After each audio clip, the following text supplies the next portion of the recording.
A trust is a private document. It never gets published to the public record unless you're in litigation, meaning that specific trust is in litigation. The trust itself will never be published to public record. Now, the trust in some parts may be published to other entities, right? So a financial institution may wish to have at least the first page and the signature page of the trust plus another document, which is sometimes referred to as the trust certification. But the trust itself is not a public document and it's not open for public inspection. What are the implications of setting up the operating company in Wyoming? And if I do, would a registered agent really add value since these guys are already pretty private over there? If I'm using a Wyoming multi-member LLC as an operating company and a holding company that would own it as 100%, should the operating company be treated as a partnership and the holding company as an S-corp? When we're talking about state selection for the different entities that exist in the hierarchy of ownership, I want to be clear first and foremost with what is the best practices. For the trust hierarchy, the best practice is the state of formation is the state in which you reside. And the reason for that is we're utilizing trusts for the estate planning tool, not for an asset protection tool. So God forbid if you pass, the trust is a probate substitute. So you want to make sure that it's operative within the state in which you're going to die, because that's the state's probate laws that it's going to have to make sure that it is adhered to in order to be operated by the individuals who are part and parcel to your estate plan. Your executrix on the will side of the spectrum and your trustee, the contingent trustee that is, in the event of your passing. So at the trust level, the entity is formed, meaning that trust is formed in your state of residence. At the holding company level, that entity is in almost every circumstance going to be formed in a state that has significant asset protections. As everyone in the community knows, I'm very much in love with the state of Wyoming because the asset protections there are just off the charts. And since the holding company is never engaging in commerce, we don't have to worry about it having to get registered in your respective state of residence. If it engaged in commerce, then it would have to be registered in your state where you lived and were operating, unless it was never operating out of that particular state. At the operating company level, that is always going to be formed in the state where operations are actually taking place. And the type of business you're talking about is essentially an online business. And over the course of the past decade, every single state in the United States has firmed up its understanding of what an online business is. And essentially, unless you can really get some true substantive information to the state to defend yourself against this, the state is almost in every circumstance going to default to your state of residence for any operations that take place for business purposes.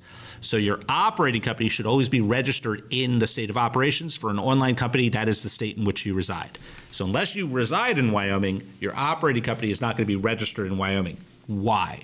Well, if you did register it in Wyoming, you'd also have to register it as a foreign entity doing business in your state. And the reality is, if it's doing business in your state, it doesn't really matter much what the state of Wyoming says. It's going to have to adhere to the laws of your state. So if there was a conflict of laws, which sometimes exists, you're essentially not getting all of the bang for the buck that you would since you're operating out of your own home state. In most circumstances, I'm not going to advocate for you having an operating company in the state of Wyoming unless you actually live and operate that business in the state of Wyoming. The registered agent is never operative in the business. The only role that the registered agent serves is to collect official notice. If the state of Wyoming wants to serve you with a lawsuit, if the government of Wyoming wants to serve you with some other official document, your registered agent, their role and responsibility is to receive that. In fact, a registered agent is required to have normal business hours and must be available for in-person receipt of that type of information, that type of notification. They do not serve any other business role for you. They don't engage in commerce for you. They don't operate your company. They are not a manager of your company. And Wyoming, specifically, the only information that they do collect with regard to your company besides its name is they collect who your registered agent is and and who your organizer is. And they sometimes are the same, but most times your registered agent is going to be the one who just serves for official notice. And many times you'll use like a law firm for the establishment of the entity. They become the organizer of the entity. But Wyoming itself doesn't collect manager information, meaning the names of the manager, and they also don't collect the owner, the member, if you will, of that particular entity. How do you avoid making that public if in a state like South Carolina, I think you are supposed to publish that? Yeah, so typically the way you would do it is you would elect your member, that has to be public, is the Wyoming holding company. So your operating company in your state, its owner, because it's a single member LLC, its owner is the Wyoming LLC. And the Wyoming LLC is just the name XYZ Enterprises, right? LLC. And that's the name that goes onto the owner information for your particular state. Now, you may also need a manager in your state because most states, beyond some of the ones that don't collect it for asset protection reasons, most states do require the disclosure of a manager. So in those circumstances, you can have the LLC listed as a manager if you wanted to.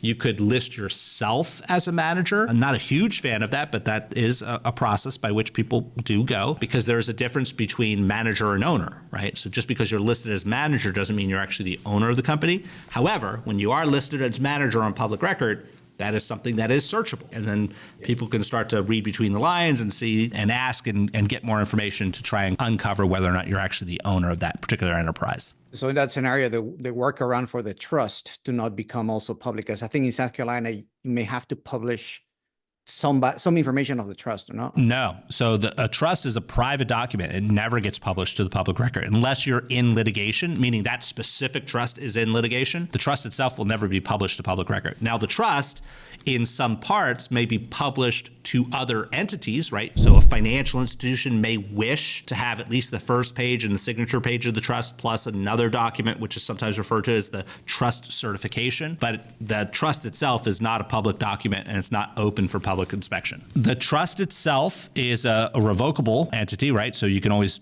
revoke it and form a brand new one in the new state in which you move to. You can re-domesticate an operating company from state A to state B. It's what's called a domestication process, meaning there's an actual process you go through to change the state of domicile from state A to state B for that operating company. The Wyoming holding company, though, doesn't change at all, right? Because it's still situated in Wyoming. Thanks for watching. If you got value from this video and you'd like to see another video on the topic of how to properly structure your business, go ahead and put this one on the list.